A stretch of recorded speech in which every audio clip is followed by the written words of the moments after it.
Nyami ciaŋ, Görä Nyami ciaŋ, ciaŋ mari nya tau jul,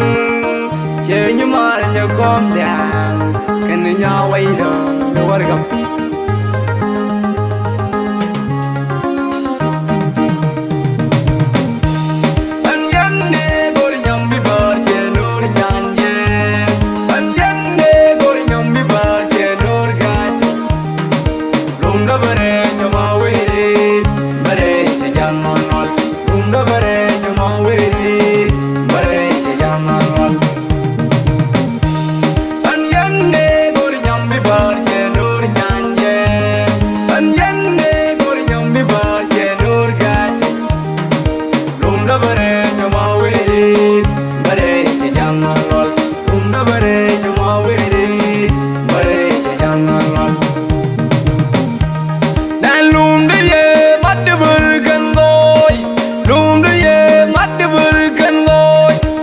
Ke tok dial, raja jenyer tewal, nyer de marzin.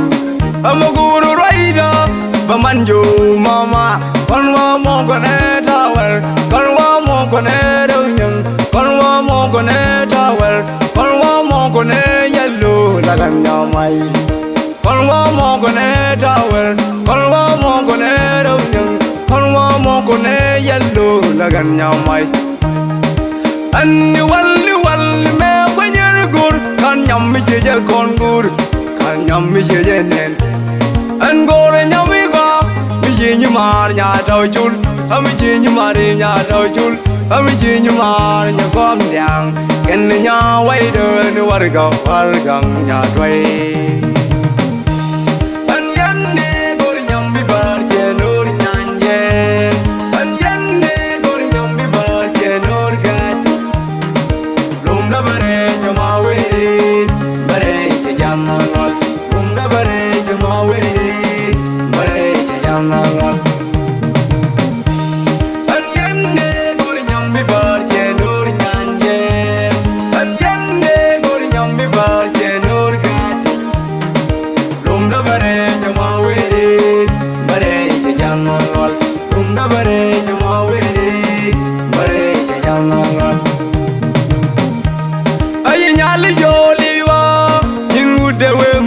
Liva ngade yaw yaw ribola gar wiji kain liva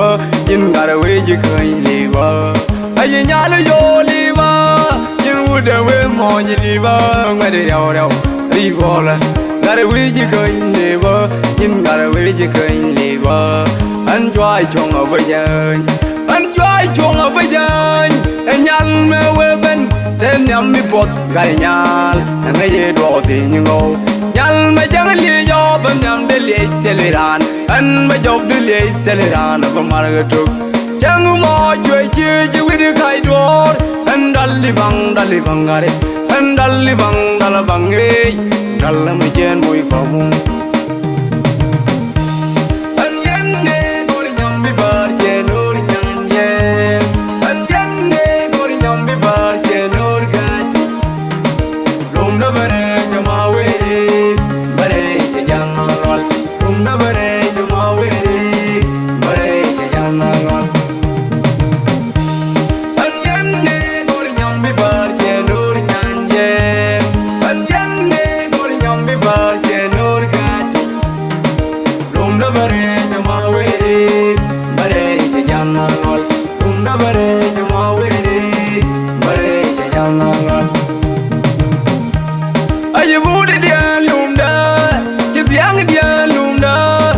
Budi dia rei chang dan en la dia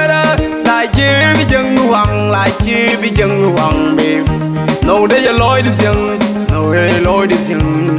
en nak ke ji ke liu nak ke je man de pu nyal chang ma de ni piu loi de la gu ro de ma de en nak ke ji o ja budi loi de en nak ke ji lo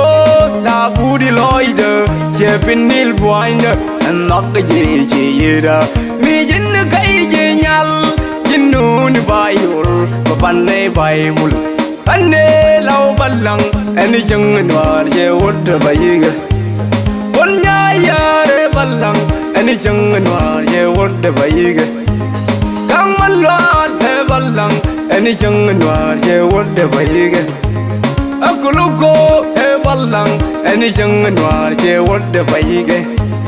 Anyi kuttu kamnyal Aji kuttu munyal Nyammi ton mi kan gwir Nani ye dung di dey Merar ki cherka jadir kal Jadir kal Jadir dey Jadir kal Jadir dey Dung di ma baby Jadir kal Jai Dung di ma baby Jadir kal Aji gwani du da pan Yellow man Eva lang ni chon